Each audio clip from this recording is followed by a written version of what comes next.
লাউ এবং গোস্ত একসাথে খেলে কি হয়? আল্লাহ রাসূল সাল্লাল্লাহু আলাইহি ওয়াসাল্লাম লাউ এবং গোস্ত কেন একসাথে খেতেন এবং কেন এটা পছন্দ করতেন? বর্তমান বিজ্ঞান হতবাক আল্লাহ রাসূলের এই খাবারগুলো নিয়ে গবেষণা করে। আল্লাহ রাসূলের পছন্দের তালিকায় যত খাবার আছে প্রত্যেকটা খাবার বিজ্ঞানরা রিসার্চ করে আশ্চর্য যে এটা কিভাবে সম্ভব। বিশ্বনবীর পক্ষে মরুভূমির প্রান্তরে জন্ম নিয়ে এত বৈজ্ঞানিক বিষয়গুলো তার জানা। লাউ এবং গোস্ত এটা আল্লাহ রাসূল খুবই পছন্দ করতেন একসাথে খাওয়ার জন্য। এক হাদিস ইবনে মাজাহ শরীফের 3302 নম্বর এবং 3303 নম্বর, এই দুইটা হাদিসের মধ্যে এই বিষয়গুলো বর্ণনা করা হয়েছে। 3302 নম্বর হাদিসের মধ্যে আল্লাহ রাসূল সাল্লাল্লাহু আলাইহি ওয়াসাল্লাম বলেন, আবু হুরায়রা থেকে হাদিসটি বর্ণনা করা হয়েছে এবং আনাস রাদিয়াল্লাহু তাআলা থেকে হাদিসটা বর্ণনা করা হয়েছে। পরের হাদিসটা যে ইউহিব্বুল করা, আল্লাহ রাসূল সাল্লাল্লাহু আলাইহি ওয়াসাল্লাম ইউহিব্বুল করা, তিনি লাউ খুব পছন্দ করতেন। তার পছন্দের তালিকায় যত খাবার ছিল তার মধ্যে লাউ ছিল অন্যতম। এটা জান্নাতি খাবার, এটা খুব সুস্বাদু একটি খাবার, আল্লাহ রাসূল খাইতেন। এজন্য আমরাও লাউকে পছন্দ করব। অনেকে বলে যে আমি লাউ পছন্দ করি না, এটা আমাদের বলতে পারবো না, এটা আমাদের বলা ঠিক হবে না, কারণ আল্লাহ রাসূল যেটা পছন্দ করতেন সেটা আমি অপছন্দ করার কে? আমি বলতে পারি যে আমি এটা খাই না, এটা বলতে পারেন, কিন্তু আপনি কখনো বলবেন না যে আমি এটা অপছন্দ করি বা এটা পছন্দ করি না, এটা কখনো বলতে পারবেন না, কারণ আল্লাহ রাসূল এটা পছন্দ করেন। 3303 নম্বর হাদিসের মধ্যে আল্লাহ রাসূল সাল্লাল্লাহু আলাইহি ওয়াসাল্লাম এই হাদিসটা একটি ঘটনা বর্ণনা করা হয়েছে লাউ এবং গোস্ত সম্বন্ধে, যে আনাস রাদিয়াল্লাহু তাআলা আনহুকে তার মা এক ঝুড়ি খেজুর দিলেন, তাজা খেজুর দিলেন এক ঝুড়ি, এবং বললেন যে এটা তুমি আল্লাহ রাসূলের দরবারে পৌঁছে দাও।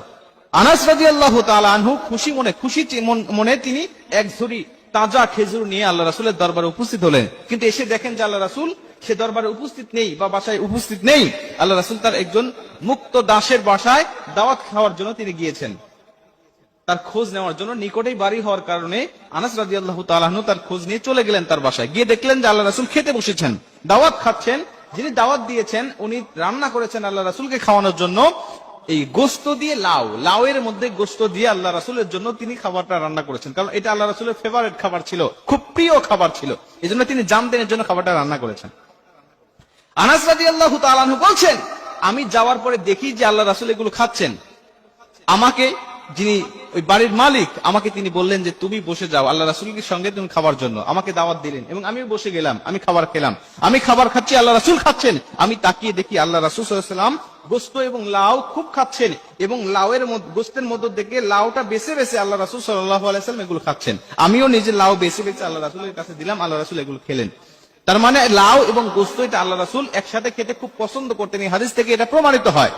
বর্তমান বিজ্ঞান বলছে যে লাউ এবং গোস্ত খেলে একসাথে খেলে এটা কি হয়, মানুষের দেহে কি উপকার হয়।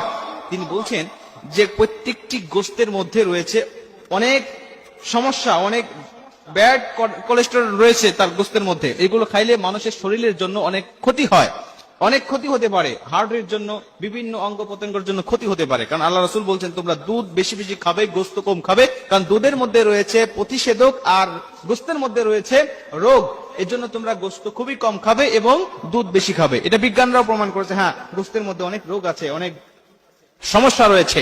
এজন্য বিজ্ঞান বলছে যে শুধুমাত্র গোস্ত একা একা খাওয়া যায় তাহলে এর মধ্যে অনেক সমস্যা হয়, মানুষের শরীরের জন্য ক্ষতিকর, পয়জন ভিতরে ঢোকে।